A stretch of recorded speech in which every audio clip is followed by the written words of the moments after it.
ठंड ठंड और ठंड, हर जगह बस इसी का कहर है। ठंड से घरों के ऊपर की छत पूरी बर्फ से ढक चुकी है। उन्हीं में से एक है सखाराम का घर। पूरा घर बांस की लकड़ी से और कच्ची ईंटों से बना है। घर में एक बेटी, उसकी माँ और एक पिता है जो बेबस है कि वे अपने घर वालों को 2 वक्त की रोटी भी नहीं दे सकता। बेटी कोने में खड़ी बिलख रही है, भूख के कारण सुबह से, और पिता सोच में है कि वह करे भी तो क्या करे। सारा काम धंधा चौपट पड़ा हुआ है, उसके पास कोई काम नहीं है करने को।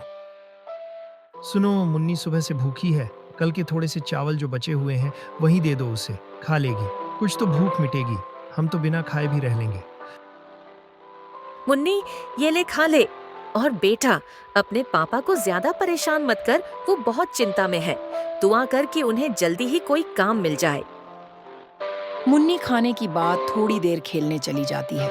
उसके दोस्त नए साल आने पर वह क्या क्या खरीदेंगे, उनके मम्मी पापा नए साल पर कैसे जश्न मनाएंगे, उन्होंने अपने मम्मी पापा से क्या गिफ्ट मांगा है, वैसे बातें कर रहे होते हैं। जब मुन्नी की बताने की बारी आई तो वह एकदम चुप हो जाती है और सोच में पड़ जाती है। उसके दोस्त उससे पूछते रह जाते हैं पर वह कोई जवाब नहीं दे पाती। वह अपने दोस्तों को अलविदा कहकर चुपचाप घर चली जाती है। पापा, आज मेरे सभी दोस्त बता रहे थे कि नए साल पर वे कैसे जश्न मनाएंगे और उनके पापा उन्हें क्या गिफ्ट देंगे। जब उन्होंने मुझसे पूछा, आप मुझे क्या गिफ्ट दोगे, वो तो मैं बता ही नहीं पाई। क्या पापा, आप नए साल पर मुझे कोई गिफ्ट नहीं दोगे? क्या सब कुछ ऐसा ही रहेगा? क्या हमारे लिए कोई नया साल नहीं है? मेरी प्यारी बच्ची, मैं भी तुझे बहुत अच्छा तोहफा दूंगा। तू क्या चिंता करती है? हम भी नए साल का जश्न बहुत अच्छे से मनाएंगे। दोस्तों, मुझे लगता है कि हमें मुन्नी के परिवार वालों की मदद करनी चाहिए। तुमने देखा ना, वो कैसे चुप हो गई थी जब हमने पूछा कि उसके यहाँ घर पे नए साल की तैयारी कैसे चल रही है। इसका मतलब उन्हें हमारी मदद की ज़रूरत है। हमें उनकी मदद करनी चाहिए। बिल्कुल। पापा, मेरी एक दोस्त मुन्नी के पापा को आप कोई काम दिलवा दो ना।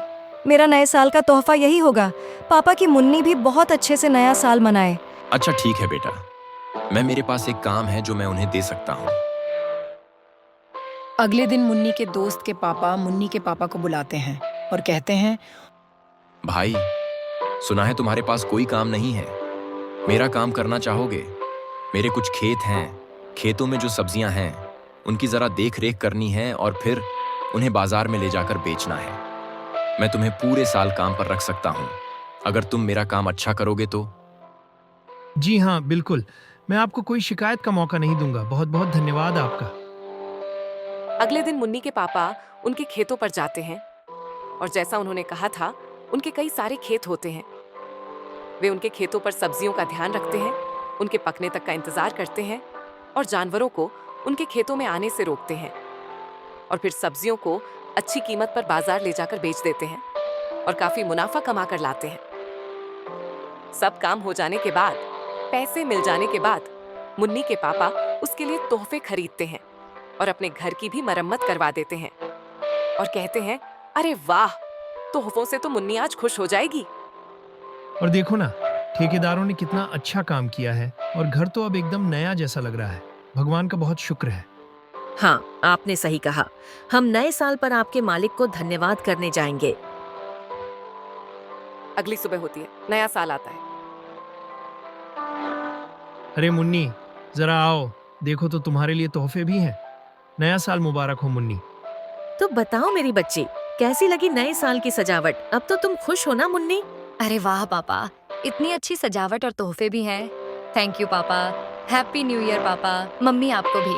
हाँ, मैं बहुत खुश हूँ, और उससे भी ज्यादा इसलिए कि मेरे पापा को काम मिला।